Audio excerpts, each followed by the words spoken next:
Hello students and my dear friends, I am Dr. Shalini Shukla, and in this lecture we are going to discuss about inflation. Inflation means all types of inflation we are going to discuss here.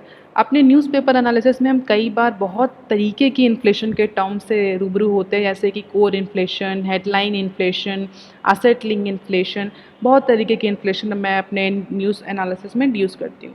So in this lecture we are going to discuss all the possible types of inflation that we actually go through in our daily news analysis section. So before jumping up directly to the types of inflation, let's discuss something about inflation. Actually में inflation क्या होता है ये समझना बहुत ज़रूरी है. अगर आप ये समझना चाहते हैं कि डिफरेंट टाइप्स की इन्फ्लेशन क्या होता है तो पहले इन्फ्लेशन की क्लैरिटी होना बहुत ज़रूरी है. बेसिकली अगर हम बात करें इन्फ्लेशन, तो अगर इसका हिंदी मीनिंग की बात करें तो इन्फ्लेशन का जो एग्जैक्ट हिंदी मीनिंग होता है दैट इज़ मुद्रास्फीति. मुद्रा स्टैंड्स फॉर करेंसी, स्फीति stands for swelling, means increase in the currency amount, यानी जो हमारा करेंसी अमाउंट है उसमें बढ़ोतरी होना, बढ़ जाना. किस लिए करेंसी में बढ़ जाना, मनी का अमाउंट किस लिए बढ़ जाना, for buying, for purchasing a particular commodity और गुड्स और सर्विसेज. मीन्स किसी कमोडिटी, पर्टिकुलर गुड को, सर्विसेज को या किसी कमोडिटी को खरीदने के लिए जितना अमाउंट ऑफ करेंसी हम पहले पे कर रहे थे अब उसमें बढ़ोतरी हो गई है. हमें उसके कंपैरिजन में ज़्यादा करेंसी पे करनी है, ज़्यादा मनी पे करनी है. क्यों? क्योंकि पर्टिकुलर कमोडिटी का, गुड और सर्विसेज का प्राइस बढ़ गया है. That is why it is called as मुद्रास्फीति, currency swelling means increase into the amount of currency. Economic terms में inflation is generally called as general increase into the price of goods and services in an economy over a period of time. ये एक बहुत formal सी definition है inflation की. तो basically दो तरीके से हम इन्फ्लेशन को क्लासीफाई कर सकते हैं, डिफाइन कर सकते हैं, नॉट क्लासीफाई, डिफाइन कर सकते हैं. पहला, it's increase into the price level of goods and services, जैसे कि हम सभी जानते हैं. दूसरा, जनरली इसको ये भी कहा जाता है decrease into the purchasing power of currency. Currency की परचेजिंग पावर डिक्रीज होने को भी इन्फ्लेशन बोलते हैं. मीन्स करेंसी हमारे जो चलते हैं 100 रुपीज़, 10 रुपीज़, 100 रुपीज़, अगर आप देखें तो आज के टाइम में जो 100 रुपये की वैल्यू है, आज से 10 साल पहले 100 रुपये की वैल्यू उतनी नहीं थी और आज के 10 साल बाद भी 100 रुपये की वैल्यू उतनी नहीं होगी. 10 साल पहले 100 रुपये की वैल्यू ज़्यादा थी और आगे आने वाले 10 सालों के बाद 100 रुपये की वैल्यू कम होगी. तो करेंसी की वैल्यू भी over the period of decrease होती है, तो क्योंकि इन्फ्लेशन बढ़ रहा था. तो बेसिकली इन्फ्लेशन को दो तरीके से डिफाइन किया जा सकता है. आइदर इट इज़ इंक्रीज और general increase in the price of goods and services, और दूसरा it is decrease in to the purchasing power of currency और वैल्यू ऑफ मनी में डिक्रीज होता है. तो बेसिकली प्राइसेस और वैल्यू ऑफ मनी दो तरीके से हम इन्फ्लेशन को डिसाइड कर सकते हैं, डिफाइन कर सकते हैं. अगर प्राइस बढ़ रहे हैं तो भी इन्फ्लेशन है, मनी की वैल्यू गिर रही है तो वो भी इन्फ्लेशन है. दोनों ही कंडीशन में जो कंज्यूमर होता है उसको पर्टिकुलर कमोडिटी को ख़रीदने के लिए, पर्टिकुलर सर्विस को अवेल करने के लिए एक स्वेलिंग अमाउंट ऑफ करेंसी पे करना पड़ता है. मीन्स ज़्यादा अमाउंट करेंसी का पे करना पड़ता है for buying a same product और availing the same services which he और शी वॉज अवेलिंग बिफोर. तो इस सिचुएशन को हम बोलते हैं इन्फ्लेशन, मुद्रास्फीति और बहुत कॉमन लैंग्वेज में महंगाई. अब देख लेते हैं डिफरेंट टाइप्स ऑफ इन्फ्लेशन. बहुत तरीके के इन्फ्लेशन होते हैं. अगर आप इकोनॉमिक्स की बुक्स को भी उठा करके देखेंगे तो बहुत तरीके के इन्फ्लेशन के क्लासिफिकेशन आपको मिलेंगे, और अगर न्यूज़पेपर पढ़ते हैं तो बहुत ज़्यादा कन्फ्यूजन होता है क्योंकि उसमें कई तरीके के इन्फ्लेशन के टर्म्स जो हैं वो आपको देखने को मिलते हैं. तो मेरे जो न्यूज़ एनालिसिस का सेक्शन है उसमें इस सारे टर्म्स को डिस्कस कर पाना इज़ नॉट पॉसिबल, क्योंकि उससे वीडियो की लेक्चर की लेंथ जो होती है वो इंक्रीज़ हो जाती है. तो इसलिए यहाँ पर जितनी भी पॉसिबल टर्म्स हो सकते हैं, जितने भी पॉसिबल टाइप्स ऑफ इन्फ्लेशन हो सकते हैं न्यूज़पेपर में, उसको कलेक्ट करके हम उसको डिस्कस करेंगे.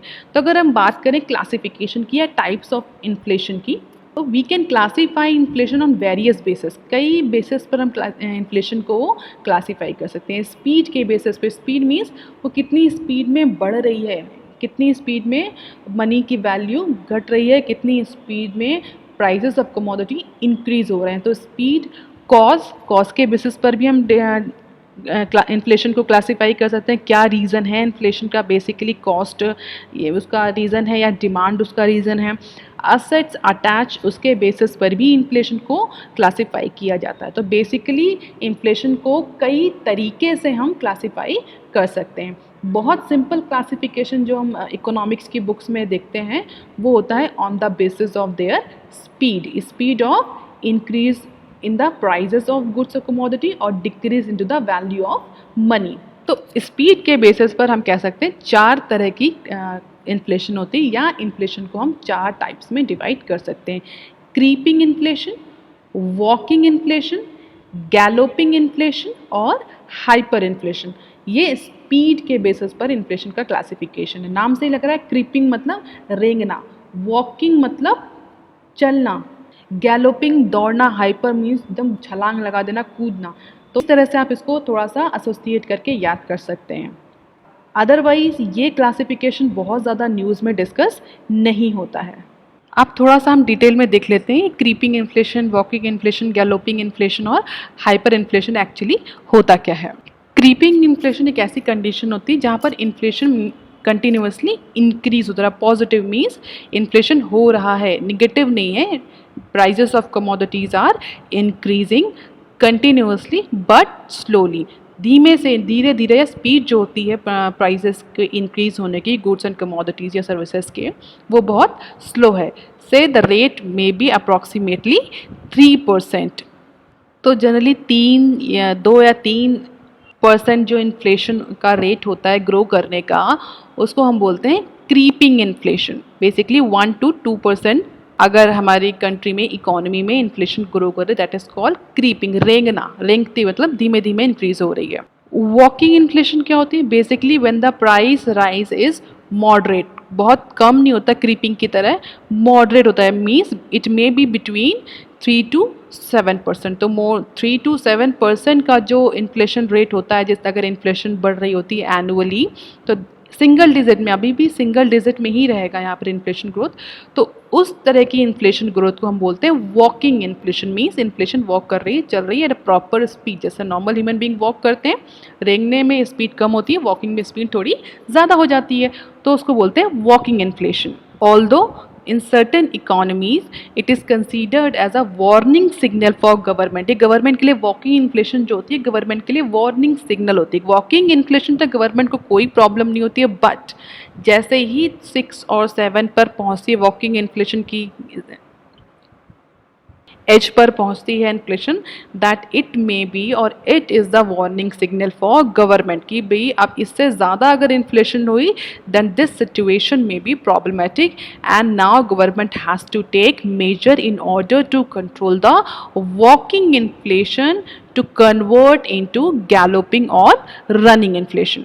जनरली वॉकिंग इन्फ्लेशन इकोनॉमी में अच्छी नहीं मानी जाती। जैसे ही इकोनॉमी 6 to 7 या 6 का रेशियो, अगर इंडियन इकोनॉमी की बात करें तो इंडियन इकोनॉमी में as per the MPC monetary policy committee, जैसे ही इन्फ्लेशन का रेट 6 से ऊपर पहुंचता है या 6 तक भी पहुंचता है, RBI तुरंत मेजर लेता है in order to control the walking inflation. तो walking inflation is generally not good for economy, it heats up the economy. हमें लगता है इकोनॉमिक ग्रोथ बहुत ज़्यादा हो रही है, but this in type of inflation or walking inflation make the commodity or the services more costly, that actually it become unaffordable for the larger section of the society or larger section of the economy, especially country like India। और अगर supply side ने commodity के को meet up नहीं किया, demand को meet out नहीं किया, तो दिस इन्फ्लेशन में further increase and convert into hyper inflation. और इवन इस स्टेज पर भी बहुत ज़्यादा लोगों की, जो इंडिया की बात करें तो बहुत ज़्यादा बड़ा सेक्शन है जिसके लिए कुछ गुड्स एंड सर्विसेज अनअफोर्डेबल हो जाते हैं even in case of walking inflation. और अगर गवर्नमेंट ने वॉकिंग इन्फ्लेशन को कंट्रोल नहीं किया, डिमांड उसी तरीके से बढ़ती रही जिस तरीके से बढ़ रही है, और सप्लाई साइड मीन्स जो हमारे प्रोड्यूसर्स हैं, जो इंडस्ट्रियलिस्ट हैं, बिजनेस ऑर्गेनाइजेशंस हैं, अगर उस डिमांड साइड को पूरा नहीं कर पाए तो ये इन्फ्लेशन जल्दी ही रनिंग और गैलोपिंग इन्फ्लेशन या हाइपर इन्फ्लेशन में कन्वर्ट हो जाती है। इसके बाद आता है गैलोपिंग इन्फ्लेशन। नाम से लग रहा है गैलोपिंग, इट मीन्स यहाँ पर इन्फ्लेशन अब डबल डिजिट में होना स्टार्ट कर देती है, means inflation rate increase more than 10%। Galloping तक आते आते इन्फ्लेशन डबल डिजिट तक ग्रो करना शुरू कर देती है, and this is the havoc situation for any economy. किसी भी इकोनॉमी के लिए double digit inflation is not at all good. कोई भी इकोनॉमी हो, डेवलप हो, डेवलपिंग हो, किसी भी इकोनॉमी के लिए double digit inflation is not at all good. Money की वैल्यू डिक्रीज होने लगती है, जिससे कि जो बिजनेस ऑर्गेनाइजेशन होते हैं वो भी अपने जो ऑपरेशंस होते हैं, रॉ मटेरियल होते हैं, उसको बहुत अच्छे से खरीद नहीं पा रहे होते। अपनी जो डे टू डे की जो मैन्युफैक्चरिंग प्रोसेस होती है वो भी अच्छे से नहीं चल पा रही because of the inflation in case of raw material. Employees की इनकम भी इस 10% इन्फ्लेशन राइज को मैचअप नहीं कर पाती, क्योंकि बिजनेस ऑर्गेनाइजेशंस भी सफ़र कर रहे होते हैं। जब बिजनेस ऑर्गेनाइजेशन सफ़र कर रहे होते हैं गैलोपिंग इन्फ्लेशन केस में, तो डेफिनेटली एम्प्लॉयज़ को भी बहुत ज़्यादा प्राइस हाइक नहीं मिलता या सैलरी हाइक नहीं मिलती, या एम्प्लॉय को भी बहुत ज़्यादा इंसेंटिव्स नहीं मिलते, जिससे क्या होता है एम्प्लॉयज़ की जो इनकम होती है वो भी कमोडिटीज़ के जो कॉस्ट एंड प्राइस हैं उससे मैचअप नहीं कर पाती। फॉरेन जो इन्वेस्टमेंट होता है, जो फॉरेन इन्वेस्टर्स होते हैं वो भी इकोनॉमी को अवॉइड करने लगते हैं, कंट्री को अवॉइड करने लगते हैं फॉर इन्वेस्टमेंट पर्पज़ किया। वो जो फॉरेन इन्वेस्टमेंट होता है वो भी डिक्रीज हो जाता है, क्योंकि उस समय उनको भी पता होता है कि बिजनेस ऑर्गेनाइजेशन बहुत ज़्यादा ग्रो नहीं करेंगे इस गैलोपिंग इन्फ्लेशन की सिचुएशन में। इकोनॉमी अनस्टेबल हो जाती है, गवर्नमेंट की क्रेडिबिलिटी भी गिर जाती। कई अगर आप केसेस आपने ऑलरेडी देखे होंगे, साउथ अफ्रीकन कंट्रीज हो या ग्रीस हो, जहाँ पर इन्फ्लेशन बहुत ज़्यादा डबल डिजिट तक क्रॉस कर चुकी है। कई बार अगर आप हिस्ट्री में उठाकर देखें तो कई बार इकोनॉमीज़ में ऐसा हुआ है कि इवन 3 डिजिट्स 4 डिजिट तक इन्फ्लेशन पहुंची, and that is the worst condition for any economy. And if inflation become galloping it has to be prevented at all cost. Government इसके लिए अब वेट नहीं कर सकती, गवर्नमेंट को इसको रिड्यूस करने के लिए या सेंट्रल बैंक्स को इसको रिड्यूस करने के लिए मेजर लेने ही पड़ेंगे।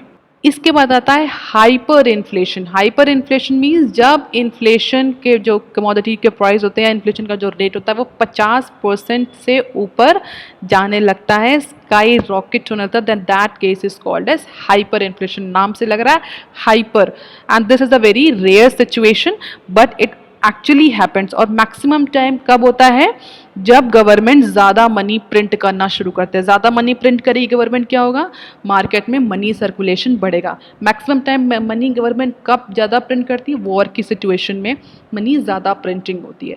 जैसे मनी की प्रिंटिंग बढ़ी, मनी सर्कुलेशन मार्केट में बढ़ा, मनी का सर्कुलेशन बढ़ेगा, इमीडिएटली डिमांड बूस्ट करेगी, और जैसे ही डिमांड बूस्ट करेगी जो सप्लायर साइड है, मीन्स हमारे producer, manufacturer, business organization, industry, वो उस डिमांड को नहीं पूरा कर पाते।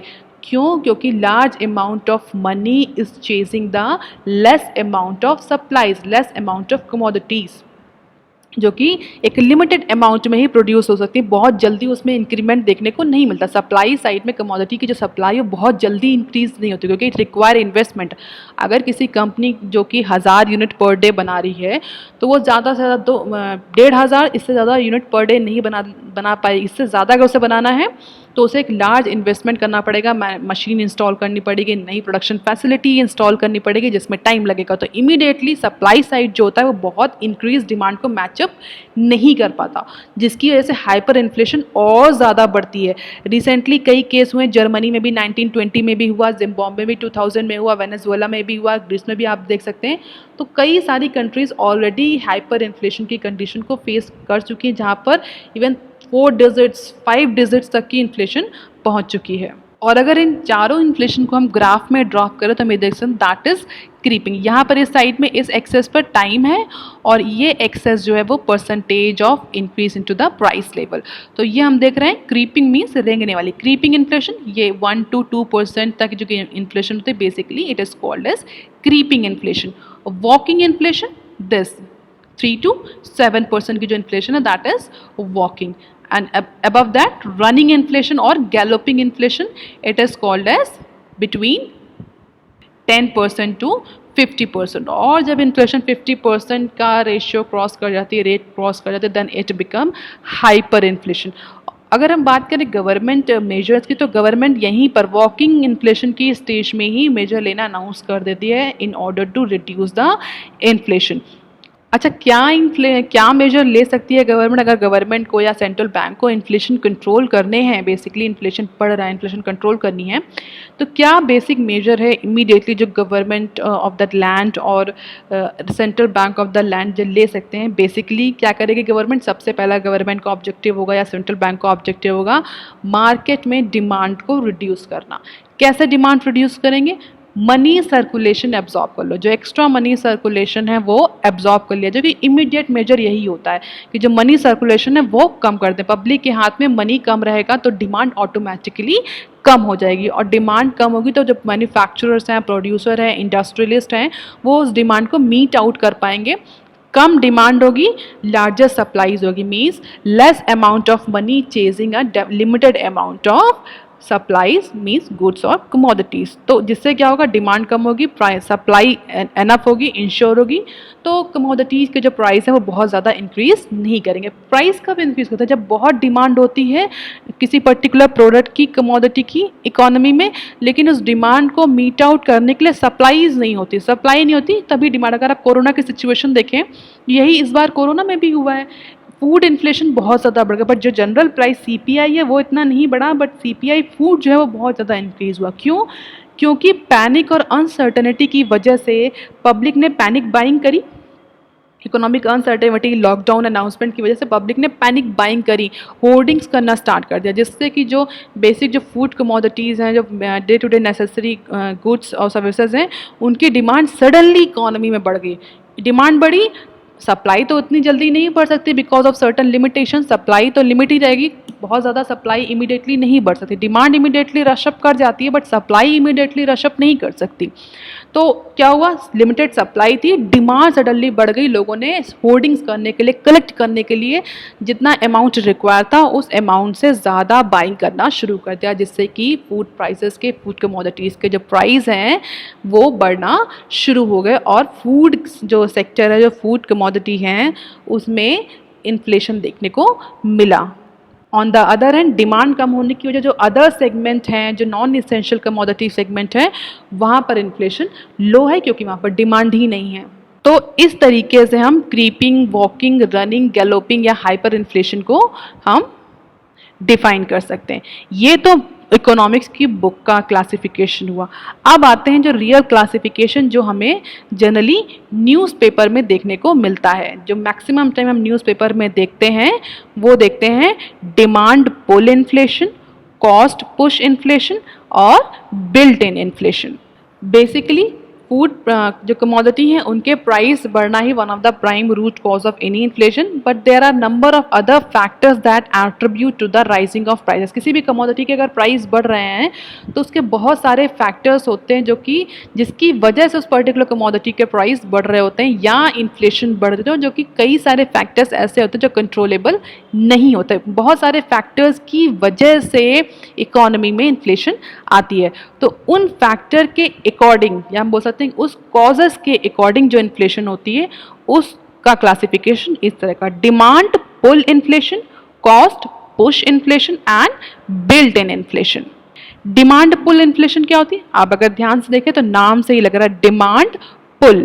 पुल मीन्स खींचना, डिमांड की वजह से जो इन्फ्लेशन होती है उसको बोलते हैं डिमांड पुल इन्फ्लेशन। डिमांड की वजह से मीन्स सडनली इकोनॉमी में किसी पर्टिकुलर कमोडिटी की या इसेंशियल कमोडिटी और सर्विसेज की डिमांड बढ़ गई, तो उस डिमांड बढ़ने की वजह से जो इन्फ्लेशन होता है उसको बोलते हैं डिमांड पुल इन्फ्लेशन। इसको ऐसे भी बोलते हैं demand side inflation, demand side factor जिसको बोलते हैं डिमांड साइड फैक्टर्स भी कभी कभी बोला था। Demand side means simply demand बढ़ी, जैसे ही डिमांड बढ़े किसी पर्टिकुलर कमोडिटी की, किसी पर्टिकुलर सर्विसेज की, तुरंत उनके प्राइस मैन्युफैक्चरिंग ऑर्गेनाइजेशंस या सर्विस ऑर्गेनाइजेशन बढ़ा देंगे in order to gain more incentive. आपके पास जो रेयर है, जो कम है, उसी की वैल्यू है, चाहे इकोनॉमी हो चाहे रियल लाइफ हो। Which is limited is valuable, और जो अनलिमिटेड है उसकी कोई वैल्यू नहीं है। और डिमांड पुल इन्फ्लेशन की कंडीशन में क्या होता है कि पब्लिक या जो इंडिविजुअल्स होते हैं दे रियलाइज की जो कमोडिटी है वो लिमिटेड अमाउंट में है, वो एनफ उसकी सप्लाई नहीं है, तो वो चाहते हैं कि वो कमोडिटी उनको पहले मिले, ऐसा ना हो कि वो कमोडिटी ख़त्म हो जाए, जिसकी वजह से इमीडिएटली डिमांड बढ़ती है।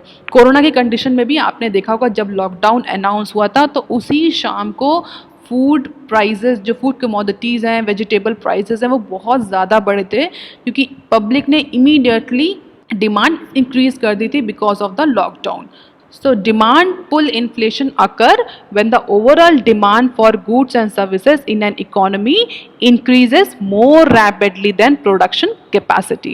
जैसा कि मैंने आपको पहले ही बताया कि सप्लाई किसी पर्टिकुलर कमोडिटी की इतनी जल्दी शूट अप नहीं कर सकती, डिमांड बहुत जल्दी शूट अप कर सकती है, क्योंकि सप्लाई इंक्रीज करने के लिए न्यू प्रोडक्शन फैसिलिटी चाहिए, लेबर चाहिए, रॉ मटेरियल चाहिए, तब इवेंचुअली जा करके उस पर्टिकुलर कमोडिटी की सप्लाई कुछ टाइम बाद से 6 to 1 year depending on the industry वो इंक्रीज करती है।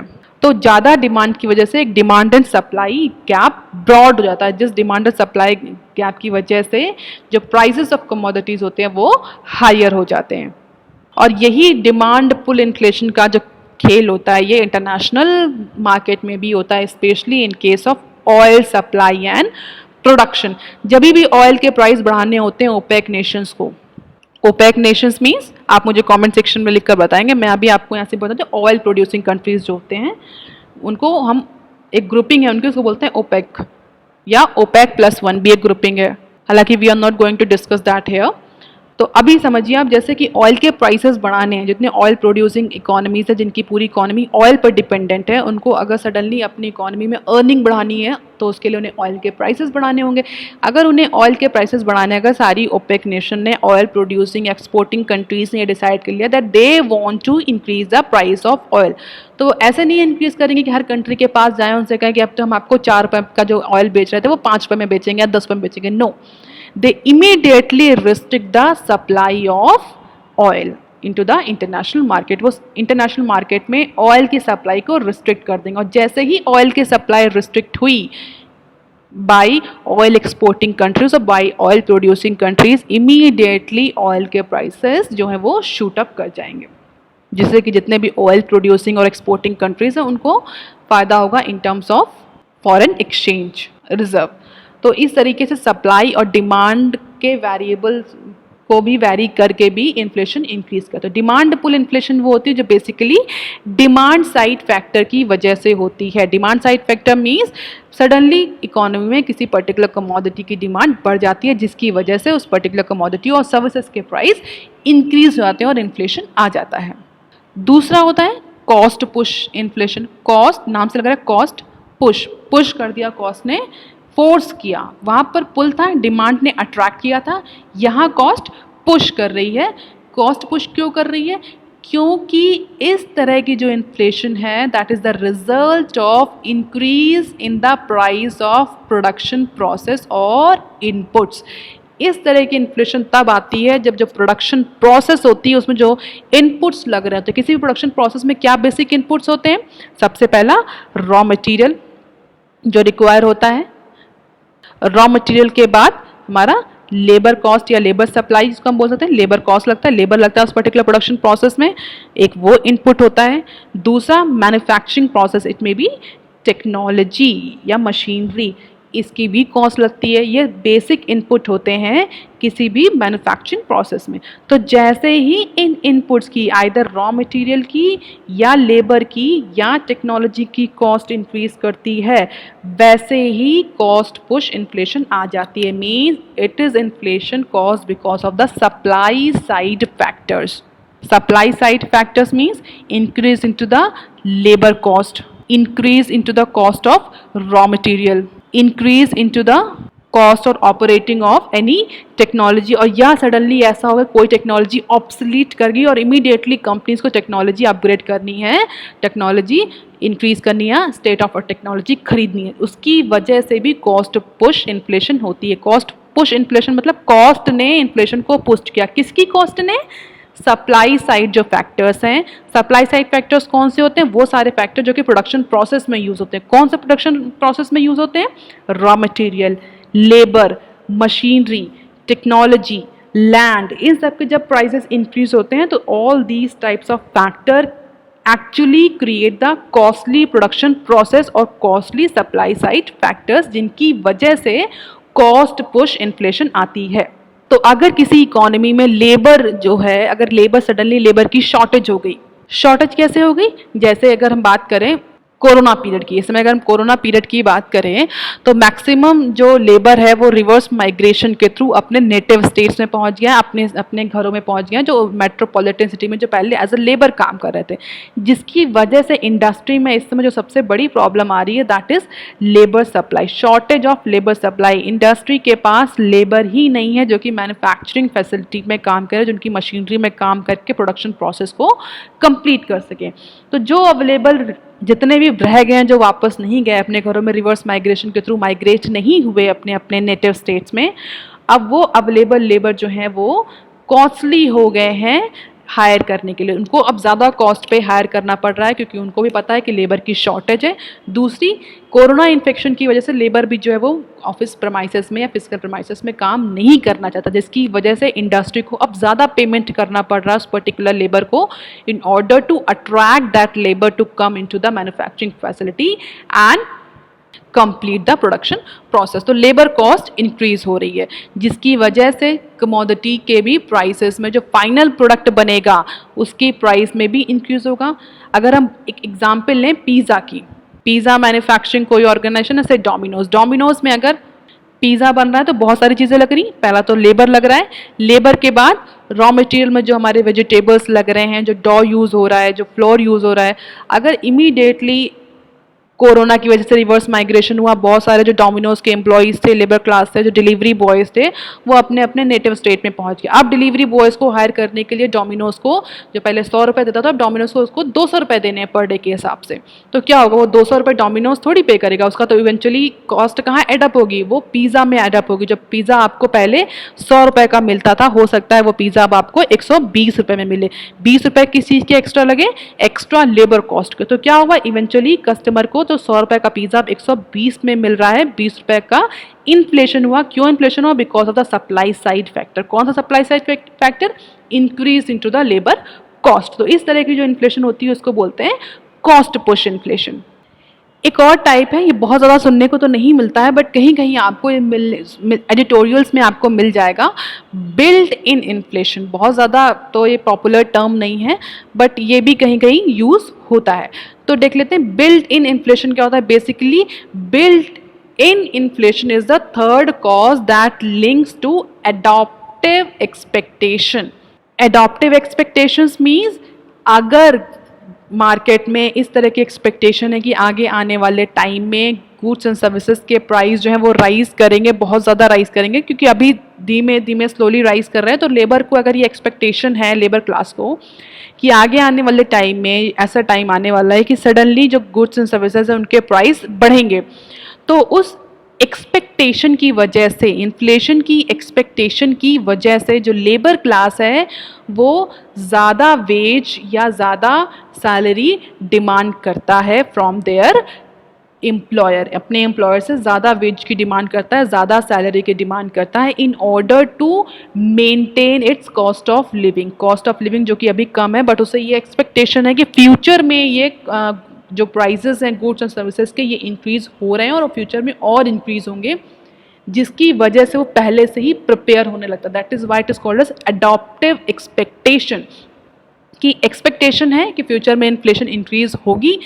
उस इन्फ्लेशन से अपने आप को मेंटेन करने के लिए, अपने आप को कुशन प्रोवाइड करने के लिए पहले ही लेबर सेगमेंट जो होता है वो ज़्यादा सैलरी की डिमांड करने लगता है। And their increase wage result into higher cost of goods and services and this wage price spiral continue as one factor induce the other and vice versa. तो क्या होता है, जैसे ही लेबर ने डिमांड करा कि उसको ज़्यादा वेज चाहिए, ज़्यादा सैलरी चाहिए, क्योंकि फूड एंड प्रोडक्ट की जो कमोडिटीज़ हैं उनके प्राइसेस इंक्रीज़ कर रहे हैं और फ्यूचर में भी इंक्रीज़ करेंगे।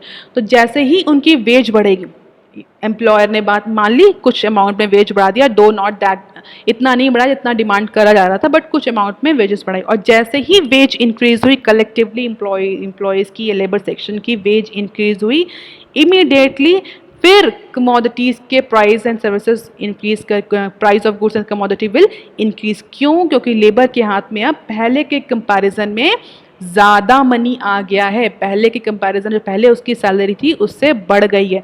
सैलरी बढ़ी, इमीडिएटली लेबर रश करेगा मार्केट में, डिमांड बढ़ेगी उसी सेम कमोडिटी की जिसकी वजह से लेबर ने डिमांड करी थी कि उसकी सैलरी बढ़ाई जाए। वो वही सेम कमोडिटी की डिमांड और प्रोडक्ट की डिमांड बढ़ेगी जिसकी वजह से फिर उसी same very same goods and services या कमोडिटी के प्राइस फिर इंक्रीज करेंगे and this create a vicious cycle. इसको बोलते हैं वेज प्राइस स्पाइरल। तो ये वेज प्राइस स्पाइरल कंटिन्यू रहेगा। वेज बढ़ेंगे, वेज प्राइस बढ़ रहा है कमोडिटी के जिसकी वजह से वेज की डिमांड बढ़ेगी, वेज बढ़ेगा फिर से कमोडिटी की डिमांड बढ़ेगी, फिर से उसके प्राइस बढ़ेंगे, फिर से वेज बढ़ेंगे, this vicious cycle is continue. तो इसको बोलते हैं बिल्ट इन इन्फ्लेशन। और जनरली ये इन्फ्लेशन कंटिन्यू रहती है इकोनॉमी में, बिल्ट इन होती है, नाम से लग रहा है बिल्ट इन, बट इसमें एक सामंजस्य बैठाया जाता है, ट्रेड ऑफ किया जाता है।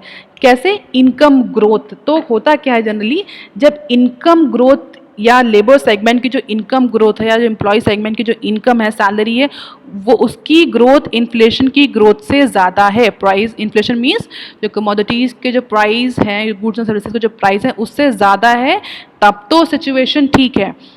इनकम ग्रोथ कमोडिटी के प्राइस से या इन्फ्लेशन के बराबर है तब तक भी इन्फ्लेशन ठीक है, बट जैसे ही इनकम ग्रोथ इन्फ्लेशन से कम होने लगती है then this will create the panic situation into the economy. क्यों? क्योंकि इनकम ग्रोथ ईयरली उतनी ज़्यादा नहीं हो रही जितनी ज़्यादा इन्फ्लेशन ग्रो कर रही है, तो वहाँ पर मिसमैच क्रिएट होता है। तो जनरली जो एम्प्लॉय होता है, जो वेज का जो सेगमेंट होता है, जो वेज अर्नर्स होते हैं, सैलरी एम्प्लॉयज होते हैं, they want their income growth either to be higher than inflation और if not higher than actually it should be equal to the inflation so that they can maintain their cost of living, their standard of living।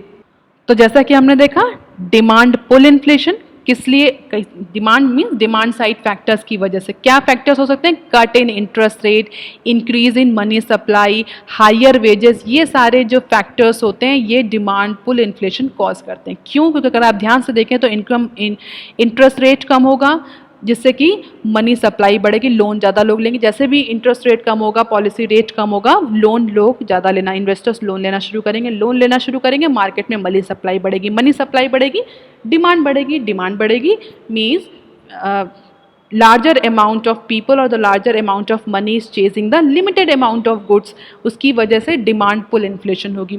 Higher wages होंगे, जैसे ही veg और salary increase होगी, आपने देखा होगा जैसे पे कमीशन आता है, 7th पे कमीशन हो चाहे वो 6th पे कमीशन हो, जैसे ही पे कमीशन आता है वैसे ही थोड़े टाइम बाद मार्केट में इन्फ्लेशन देखने को मिलती है and that inflation is demand pull inflation. क्यों? क्योंकि पब्लिक के हाथ में मनी सर्कुलेशन ज़्यादा हो गया है, इसलिए कमोडिटीज़ की जो डिमांड है, सर्विसेज की डिमांड है, वो बढ़ने लगती है।